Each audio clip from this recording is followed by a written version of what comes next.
Avatar Meher బాబాకి జై. బాబా మౌనం వహించి 100 సంవత్సరాలు పూర్తయిన సందర్భంగా బాబా మౌనం గురించిన విషయాలు మనం తెలుసుకుంటున్నాం కదా. ఈ వారం బాబా మౌన విరమణ గురించి ఏం చెప్పారనేది కూడా ఆయన మాటల్లో తెలుసుకుందాం. 1932 మే 30న హాలీవుడ్లో ఇచ్చిన ఇంటర్వ్యూలో బాబా అవతార పురుషులు ఏళ్ల తరబడి మౌనాన్ని పాటిస్తారు, మొత్తం విశ్వానికంతటికీ సత్యాన్ని ఆవిష్కరించాలని తలచినప్పుడు మాత్రమే మౌన దీక్షను విరమిస్తారు. అందువలన నేను మాట్లాడినప్పుడు దైవేచ్ఛను ప్రకటిస్తాను, దానితో ప్రపంచవ్యాప్తంగా చైతన్య పరిణామం చోటు చేసుకుంటుంది అని అక్కడ వాళ్ళతో చెప్పడం జరిగింది. అయితే 1943 ఆగస్టు 5న లాహోర్ నుండి విడుదలైనటువంటి ఒక సర్క్యులర్లో బాబా ఇలా తెలియజేశారు. అదేంటంటే, మాటిమాటికి వాయిదా వేసే నా మౌన విరమణకు, బయటకు అస్పష్టంగా కనబడే నా వాగ్దానాలకు వెనుక ఉన్న కారణాలు, నా ఉద్దేశం మీకు తెలియకపోయినా నా కార్య విధానాల గురించి మీరు తప్పక తెలుసుకోవాలి. నా మౌన విరమణ వాయిదాలు, నా అస్పష్ట వాగ్దానాలు బలహీనుల్లో సందేహాలను రేకెత్తిస్తాయి, బలవంతుల్లో పరీక్ష ఎదుర్కొనేందుకు బలాన్ని పెంచుతాయి. సహజమైన రీతిలో పరిస్థితులు రూపుదిద్దుకునేటట్లు చేసేది ఎప్పుడూ నేనే. కేవలం భౌతికమైన లాభాల కోసం నేనెప్పుడూ తలపెట్టను ఏ కార్యమైనా అని బాబా అన్నారు. బాబా మౌన విరమణ మీద కలిగే సందేహాలకు ప్రీతముడు తనదైన శైలిలో సమాధానం చెప్పినట్లయింది కదా. ఇక 1947 మార్చి నెల ప్రారంభంలో డొరీనా ఎలిజబెత్లకు రాసిన ఉత్తరం ద్వారా అమెరికాలోని తన ప్రేమికులకు బాబా ఇప్పుడు చదవబోయే సందేశాన్ని ఇవ్వడం జరిగింది. నా మౌన విరమణకు ముందు తప్పనిసరిగా సంభవించు విప్లవాత్మకమైన పెను మార్పుకు ప్రపంచం అత్యంత చేరువవుతుంది. ఈ పెను మార్పు వల్ల మానవజాతికి అమితమైన దుఃఖం సంభవిస్తుంది. కానీ ఈ దుఃఖమే మానవ హృదయాల్లో ప్రగాఢమైన పరివర్తనను కొని తెస్తుంది. ఈ దుఃఖమే ప్రపంచాన్ని ప్రక్షాళన చేసి ఒక వినూత్నమైన శక్తివంతమైన దశకు నాంది పలుకుతుంది అని కూడా చెప్పడం జరిగింది ఆ సందేశంలో.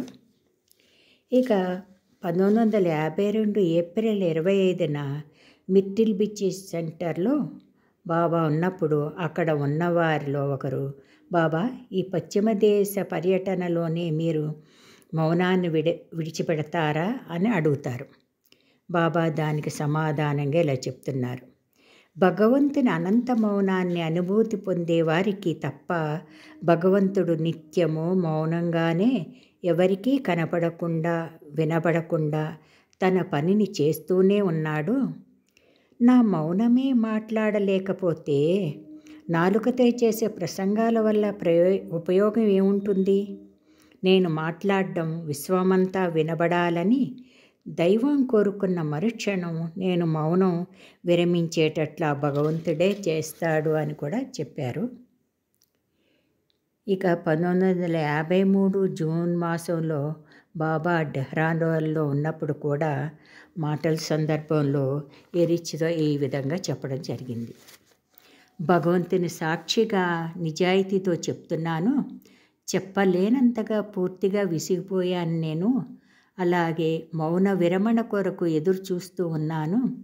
ఆ సమయం ఆసన్నమైనప్పుడు ఈ విసుగు అనేది కనుమరుగైపోతుంది.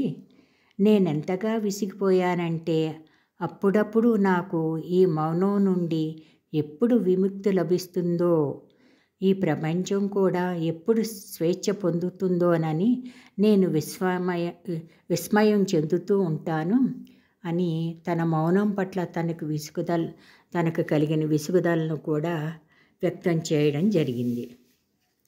ఇక 1954 సెప్టెంబర్ 12వ తేదీన అహ్మద్నగర్లోని వాడియా పార్కులో ప్రభువు గొప్ప బహిరంగ ప్రదర్శన ఏర్పాటు చేశారు కదా. ఆ సమయంలో బాబా ఇచ్చిన సందేశాన్ని సరోజ్ చదివి వినిపించాడు. ఆ సందేశం కూడా ఇలా ఉంది: నా మౌనం ఎప్పుడు విరమిస్తానని మీరు అడిగితే నేను చెప్పేది ఆరంభం లేని ఆరంభానికి ముందు నేను ఉచ్చరించిన ఒకే ఒక్క నిజమైన పదాన్ని మళ్ళీ నాకు ఉచ్చరించాలని అనిపించినప్పుడు నేను దానిని ఉచ్చరించి నా మౌనాన్ని విరమిస్తాను. ఎందుకంటే ఉచ్చరించదగ్గ పదం అది ఒక్కటే కనుక ఆ పదాన్ని ఉచ్చరించి నా బాహ్య మౌనాన్ని విరమించే సమయం అతి దగ్గరలోనే ఉందని కూడా ఆ సమయంలో చెప్పారు బాబా. ఇక 1954 సెప్టెంబర్ 30వ తేదీన మెహరాబాద్లో బాబా ఇచ్చిన అంతిమ ప్రకటనలో కూడా బాబా తన మౌన విరమణ గురించి ప్రస్తావిస్తూ, నా మౌనాన్ని వీడడం అంటే ఆధ్యాత్మిక ఉపన్యాసాలతో మీ చెవులను ఊదరగొట్టడం కాదు. నేను ఒకే ఒక్క పదాన్ని ఉచ్చరిస్తాను. ఆ మాటే మానవుల హృదయాలన్నింటిలో చొచ్చుకొని పోతుంది. నా మౌన విరమణ జరిగినప్పుడు నేను కూడా ఒకనాడు సాధువు కాగలను అని పాపి గ్రహిస్తాడు. మరియు భగవంతుడు నాలో ఉన్నట్లుగానే పాపుల్లో సైతం ఉన్నాడు అని సాధువు కూడా గ్రహిస్తాడు. నేను ఆ పదాన్ని ఉచ్చరించినప్పుడు రానున్న 700 సంవత్సరాల్లో జరగబోయే దానికి పునాది రాయి వేస్తాను. నేను మళ్ళీ 700 సంవత్సరాల తరువాత వచ్చేటప్పటికి చైతన్య పరిణామం ఎంతటి ఉచ్చస్థితికి చేరుకుంటుందంటే భౌతికత వైపు మొగ్గు చూపే గుణాలు ఆధ్యాత్మికతకై తపించే గుణాలుగా మార్పు చెందుతాయి అని కూడా సుదీర్ఘంగా చెప్పడం జరిగింది.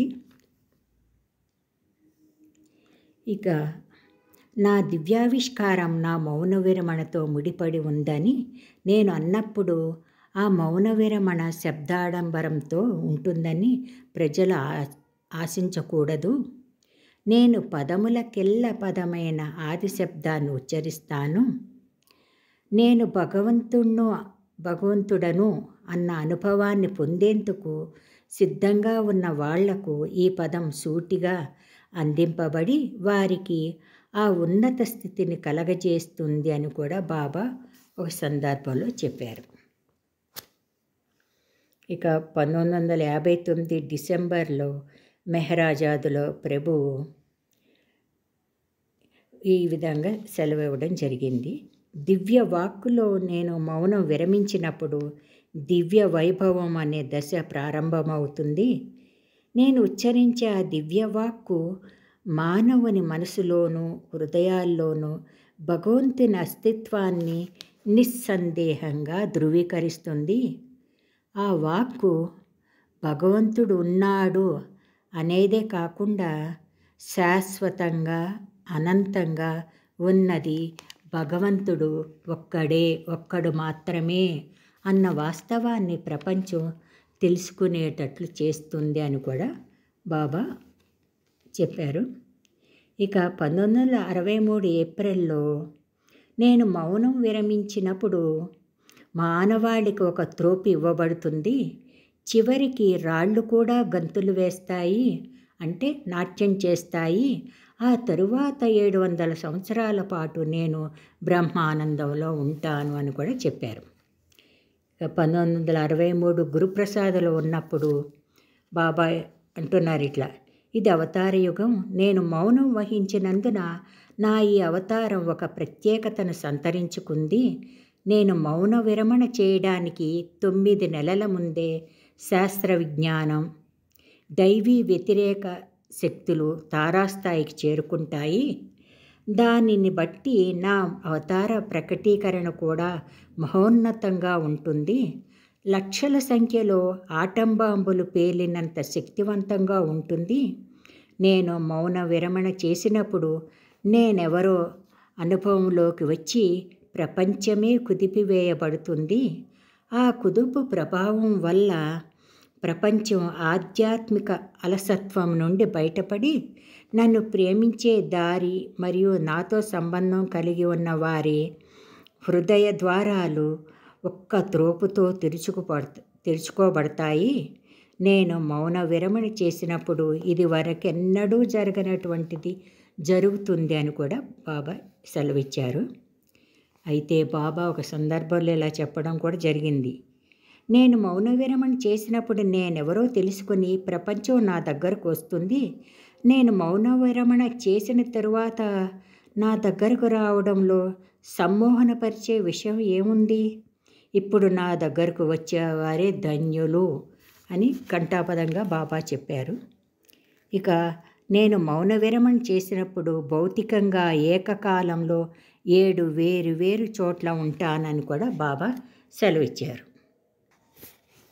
ఈ సందర్భంగా బాబా చెప్పిన ఒక విషయాన్ని మనమందరం గుర్తు చేసుకోవాల్సిన ఆవశ్యకత ఎంతైనా ఉందేమో మరి నాకు అట్లా అనిపించింది. అందుకని ఇది చెప్తున్నాను నేను. బాబా ఒక సందర్భంలో ఇలా చెప్పారు, నేనేం చేస్తే అది సర్వశ్రేష్టమైనదన్న విషయాన్ని బాగా గుర్తుపెట్టుకోండి. నా చర్యలు మిమ్మల్ని గందరగోళానికి గురి చేస్తున్నాయంటే మీకు నా పట్ల సంపూర్ణమైన విశ్వాసం లేకపోవడమే. అందువలన మీలోని సందేహాలన్నింటినీ సమూలంగా పికిలించి వేసి నేనేం చేస్తే అది ఉత్తమమైనదని మీరు గ్రహించండి అంటూ, నేను చేసే అన్ని చర్యలు నా దైవీ స్పందన నుండి పుట్టి దివ్య ప్రేమతో నిండి ఉంటాయని కూడా సెలవు ఇవ్వడం జరిగింది. ఈ విధంగా బాబా మౌనం, బాబా గురించినటువంటి చెప్పినటువంటి మౌన విరమణ సంగతులు తెలుసుకున్నాం కదా. బాబా చెప్పిన మాటల్లో అవతార్ మెహర్ బాబాకి జై. ఇంతటితో దీనికి సంబంధించింది ముగింపోయిందండి. ఇది ఆఖరిది. అవతార్ మెహర్ బాబాకి జై.